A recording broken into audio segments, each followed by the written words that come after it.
All right, joined by John Marshall's Dennis Parker Jr., 24 points, 10 rebounds. He was 6 of 8 from behind there. A couple blocks, couple steals as the Justices run away from Radford in the state championship game. Dennis, you guys kind of came in with a business-like mentality. Did you sense that this was going to be the type of game where you could kind of put on a show and finish out the season in style? We came out there all together. I really wasn't thinking about just putting on a show. I just wanted to get the win, honestly. But I guess that honestly comes with my game sometimes. But I feel like we all played together.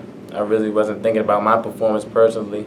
I was hyped for my teammates that got the open dunks and all the other stuff that usually don't get opportunities like that. So I'm just blessed to be here another time. Absolutely. Let's flash back to the last time we spoke. I think it was back at the Virginia Beach Sports Center in October. 2 Octobers ago, it was about 15, 17 months ago. You were getting ready for what you thought would be your sophomore season. Exactly. Didn't happen. You had an injury. Take me through what you did to get through the injury, not having a sophomore year, and how you got yourself ready for a really big junior season. So the season, when they canceled on us, I was a little bit hurt because I feel like we would have had another state run again. We had basically the same team. We had just lost 2 players. And then that December, my injury hit, and I was going through a lot mentally, but I somehow got through, sat the end of the bench, cheering my team on. And when I first stepped out again with my team, I was just blessed, and I didn't recognize how much I missed the game until I got to see it from the sideline. So, from my transition from my injury to here, I just give the glory to God because it could have obviously went wrong in many ways. So, for sure.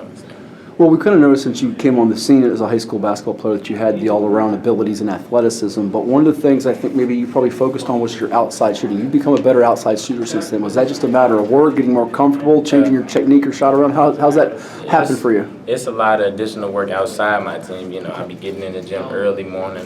I promise you I do not feel like getting out of bed, but I still got to do it, work on my shot. That's how I become more accurate. And them late nights, I be having to be in the gym, just working on shooting. That's what Coach told me. My freshman, he said you need to work on being a more consistent shooter. So that's what I'm trying to do. Is that something you kind of study? You want to be one of those greats one day? Talking with your father and Coach White and some of them, that's what the Kobes, the Durants, the LeBrons of the world do. They have to put in the work when people are sleeping. Exactly. Yes, I honestly do. It's a lot of work. It's a long road ahead for me. I believe. I got to keep my head focused, stay humble, just do all the things, study professional legends games that I feel like I personally play like. Who do you study? Anybody in particular? I study Paul George, Kobe Bryant, James Harden, Kevin Porter Jr., I feel like Jason Tatum, and that's majority. Yeah. A few more for you, let you run here. To win it this kind of way, going to state championship, you guys lost the game late in the year against Hayfield, but since then you beat people by over 30 points per game in the playoffs. Does this take a lot of pressure off your shoulders? You can kind of relax and kind of have fun with AAU coming up in the spring and summer where things are going to get pretty hectic with the recruiting in the live period? I'm looking forward to AAU this season because I feel like I didn't even get to play one season of AAU throughout my whole high school. My freshman year was canceled.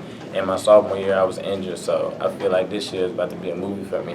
Last 2 for you. Who's kind of the most active in the picture right now? I know that list is going to continue to evolve and change, but who are the ones that are showing the most interest in love in you, and who are the ones that are kind of sticking out to you at this point? Right now, it's just mostly NC State, Oklahoma State, but I feel like as time keeps rolling, they'll start picking up more. And lastly, kind of give me your goals here. You win a state championship here. You get ready for the spring and summer, but I imagine you guys feel like you can run this thing back again at JM. Yes, sir. I feel like I have one more chance to do it with this man over here, Coach Tatrell White, great coach. I'm just blessed to be under his program for the past 3 years. I'm about to be 4, and I'm just blessed. Well, he's leaving a legacy, number 11 for John Marshall. Dennis Parker Jr. Watch him. He's coming to a gym near you. Thank you so much.